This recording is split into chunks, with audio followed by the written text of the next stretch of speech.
Good morning, good morning po mga kababayan at sa aking mga YouTube subscriber. Magandang umaga po sa inyo lahat. Another day, another chika naman tayo, another kwentuhan mga kababayan. So hinahinaan ko na yung mga boses kasi meron pang natutulog. So bago po ako papasok, magkwentuhan muna tayo kasi 7 pa naman yung pasok ko. So alis ako dito mga 45. Yan po, may time pa po ako makipagchikan sa inyo, makipagkwentuhan. So update po tayo sa ating inidolong si Ede Chris na mahusay, also na speaking Koreana, at sa ating pinakapuging Sir Paul Pugong Bihero. Magandang umaga pa sa inyong lahat mga kababayan. So ito po, update po. So kunting kimbot na lang po, ilang ano na lang, tulog na lang, birthday na po sa nag-iisa nating Peking Koreana ng Davao. So yan po yung inaabangan ng lahat. Ang daming nag-aabang po talagang mga fans, nagdadasal na makita na magkasama yung dalawa sa birthday party ni Inday Chris, na ini-invite naman ni Chris na si Sir Paul. Sabi pa nga ni Sir Paul, pwede naman siyang lumipad galing Mindoro papuntang Davao, ilang oras lang naman. So yan po, kaso nga lang po sabi, busy nga po yung binata natin. Hindi natin alam kung kailan babalik. Pero alam ko, meron niyang pa-surprise si Sir P. Guys, hindi Chris na. So aabangan na lang po natin mga kababayan. Kasi ang daming mga titas at daming mga nanas talaga na nag-aabang. Ilang days din namin itong hinintay. Ilang days. So sa iba naman na ayaw. So hayaan nyo na muna kami yung mga titas na mag-abang. So wala namang masama na umasa. Wala namang masama na masaktan. Ayan na naman po tayo. Masaktan na naman po tayo ulit. Okay lang po yan. Basta masaya tayo. Kasi nakikita nga natin si Sherpy, si Necklace na, sinusuot pa rin yung mga color nila, na yung mga signature color nila na purple yan. Ano ba naman na tayo, makakalimutan ba naman natin yan? So, yung mga simpleng ganoon, masaya na tayo, makikita natin. Yung kay, Sir Paul, sobrang-sobra nga. Lahat ng mga gamit doon, purple, hain ka doon, pinggan, purple. Yeah. Sobrang cute kaya doon. Sobrang cute kaya nun. Lalo na naman nandoon si Inday Krishna. Ano kaya na? Oh, sobrang kinikilig ako. Iniisip ko na lang na what if kung nandun si Inday Krishna, tapos ganun yung mga gamit nila, tapos kumakain sila ng purple yam na cake. Yun ba? So, kikiligin na naman po tayo. Ang dami na naman mga magagalit na kinikilig na naman po tayo. Basta, kahit anong mangyari, hindi kami basta-bastang susuko. Hindi kami bastang-bastang makalimot. Kasi yung mga nakaraan, is hindi yan pwedeng makalimutan. Lalo na ako yung mga ibang baso ko. Mayroon din ako purple. Yan po. Purple po yung baso ko. Pero pakita ko sa inyo. Meron akong purple dito na.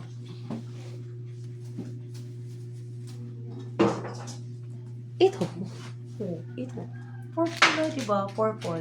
O, ibibigay ko to kay Sir Paul para kompleto na yung mga gamit doon sa bahay. Kasi kulang may tumbler, may plato. So, baso na lang po kulang para magiging purple yan. Tapos yung dalaga natin. O, diba? So, bagay, para naman tayo mga baliw nito. Umaasa sa wala. Wag na. Basta may buhay, may pag-asa. Yun po yung mga Huwag tayong mawawala ng pag-asa. Kahit mga ganoon na lang, yung makikita natin, masaya tayo. Kasi yung mga nakaraan, yung mga memories nila, hindi naman talaga natin basta-basta makalimutan. Para yung mga palabas noon, yung mga dating mga palabas na binabalik-balikan pa rin natin. Kasi yung memories noon nakatatak talaga sa puso at ang dami ng bawat isa sa atin. So, ang dami kaya nag-umiyak doon, ang daming kinilig, ang daming pinatawa. Bakit makakalimutan? Ba't makakalimutan natin agad? So, yun po. So, iba talaga, dinadasal nila kung what if nandun si Sir Paul sa birthday ni Inday Chris? Ano yung reaction? Kasi nga, yung pagsabit pa lang ni Inday Chris na doon sa frame nila, iba talaga yung ngiti at kilig na makikita mo sa kanyang mukha. Opo, di ba? So, sino bang hindi nakakakita doon, hindi nakapanood? Panoorin niyo po. Kasi sobrang bakit? Kung ayaw niya na talaga na makasama yung grupong yon, bakit niya po dinala pa doon sa farmhouse ni Inday Chris na yung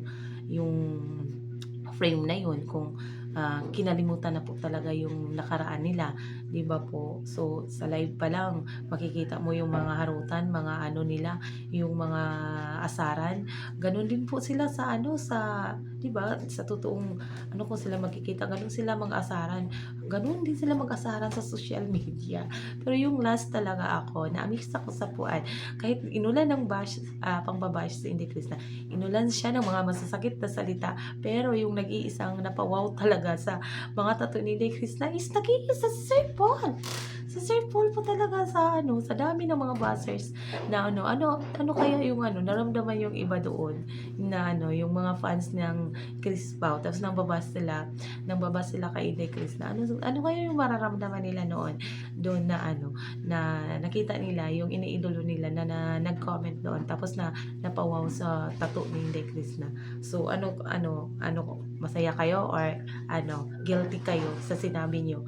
Kasi alam ko yung iba diyan hindi tanggap. Pag hindi tanggap, wag na mag-comment. Hindi lang naman si Inday Krishna yung may mga tattoo na ganyan. Sa ibang bansa is normal lang po yung mga tattoo na yan. This is that is mag-English ko gamay. Sign of art. Oh, fashion po. Mga fashionista na ba yung mga tao ngayon?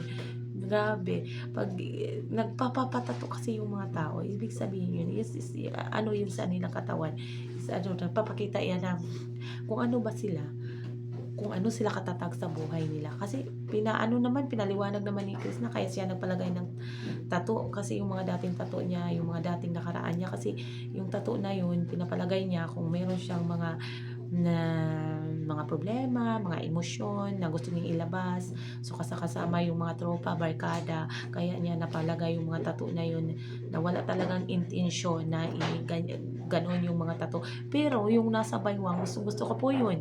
Yung tattoo na nasa baywang, yung gagamba, ay bet na bet ko po yun. Pag mga suot na ni Chris na yung mga crop top, ay gusto ko po yung siksing-siksi po si Chris na pag sumasayaw. Bet na bet ko po yung tattoo na po yun. Bahala kayo kung anong sabihin nyo. Basta yung surfing natin, si Mr. Purpuliam, bet na bet niya yung bagong tattoo ni Inday Krishna. So, what tayong magawa? So, ganun talaga yung puso, ganun talaga yung pag-ibig.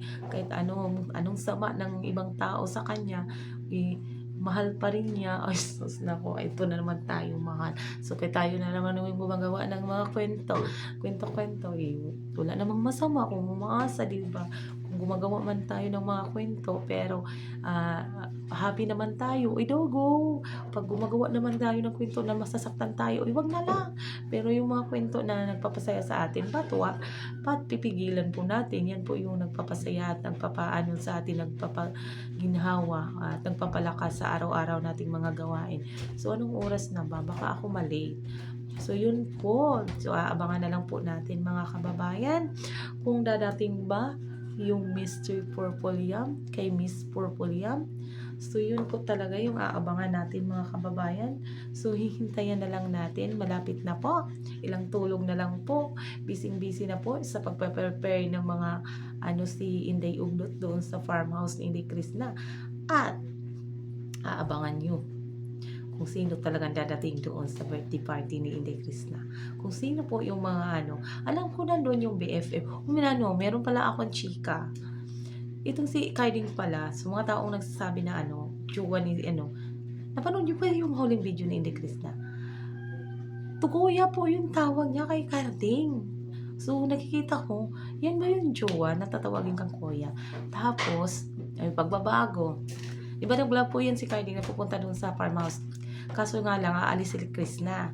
So, yung kawawa, behave na behave. Kung marunong pala itong mag-behave, itong si Kardingsky, itong si Karnong Dalisay. Ako ba, na parang naawa ako na iniwan siya ni Krishna. Pero sinabi naman ni Krishna na nandun naman sila mama doon sa taas. Tapos, sabi niya, gagawa siya ng yung sa manukan, yung paitlogan ganit, palumluman, pugaran yun sa amin yung paitlogan ng mga manok yan po.